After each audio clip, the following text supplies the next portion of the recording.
আমাদের মতো তরুণ যারা আছে বিভিন্ন সংস্কারের কাজে যুক্ত হয়েছি আমরা। এবং আমরা যদি বলি যে 5 তারিখের পরবর্তীতে আমাদের যে ট্রানজিশনটা হয়েছে দেশে, সেখানে তরুণরা কিন্তু হাতে হাত মিলিয়ে কাঁধে কাঁধ মিলিয়ে সেই জায়গাগুলোতে অংশগ্রহণ করেছে এবং এখন পর্যন্ত করে যাচ্ছে।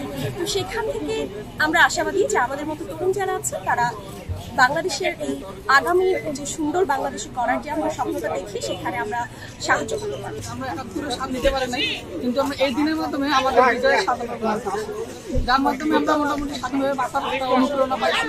এবং স্বৈরাচারের যে পতন, এই স্বৈরাচারের পতনের ক্ষেত্রে যে নেক্সট যে আসবে, সেও এই স্বৈরাচারের পতন দেখে সে নিজে স্বৈরাচারের পথ থেকে ফিরে আসবে। এটা হচ্ছে অত্যন্ত স্বস্তির বিষয় যে আমরা এখন স্বাধীনভাবে কথা বলতে পারতেছি, যে কোনো বিষয় না দাবি তুলতে পারতেছি।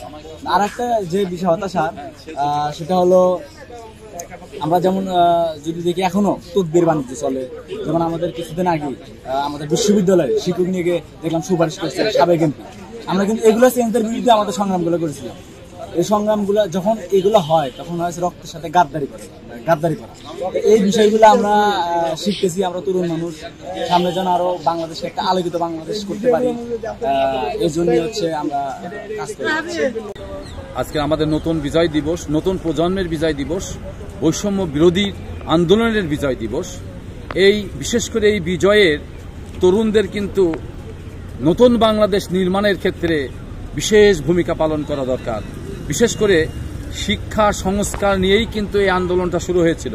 সেই শিক্ষার ক্ষেত্রে সবার আগে যে ভূমিকা রাখবে যারা, সেটি হচ্ছে তরুণ শিক্ষার্থীরা। সুতরাং তরুণ শিক্ষার্থীদের উচিত ভালো মতো লেখাপড়া করে জ্ঞান অর্জন করা, গবেষণায় মনোনিবেশ করা, গবেষণা দিয়ে দেশের উন্নয়নকে স্থায়িত্ব দান করা, দেশের উন্নয়নকে ত্বরান্বিত করা। এটি হবে আজকের আমার প্রত্যাশা। আমার মনে হয় বাংলাদেশের ইতিহাসে এই দিনটি শুধু সেই বিচারেই একটি অবিস্মরণীয় দিন। 1 বছর পরে এখানে দাঁড়িয়ে আমাদের বারবার মনে হয় এই জুলাই আগস্ট গণ অভ্যুত্থানের শহীদদের কথা, যারা আহত হয়েছেন তাদেরকে আমরা আজকে স্মরণ করি। তাদের প্রত্যেকের জন্য আমরা মহান আল্লাহ পাকের দরবারে দোয়া করি। এবং একই সাথে আজকে আমাদের একটু হিসাব মেলানোর দিন। আসলে 1 বছরের যে উল্লাস, যে উদ্দীপনা এবং যে আনন্দ ছিল, সেটা একটা নতুন সম্ভাবনাকে ঘিরে রেখে, সেই সম্ভাবনার পথে আমরা কতটুকু এগোলাম, কতটুকু এগোতে পারলাম না, এই সমস্ত হিসাব নিকাশও আজ করার দরকার আছে।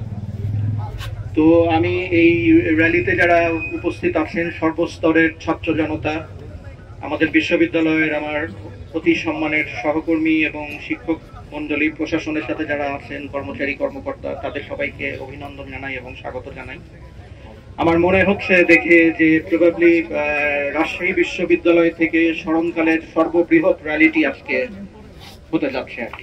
আমরা এই স্কেলে কখনো মানুষের সমাবেশ এবং র্যালি এর আগে কখনো দেখিনি। যেটা হচ্ছে এই ঐক্যের যে চেতনা, এই ঐক্যের যে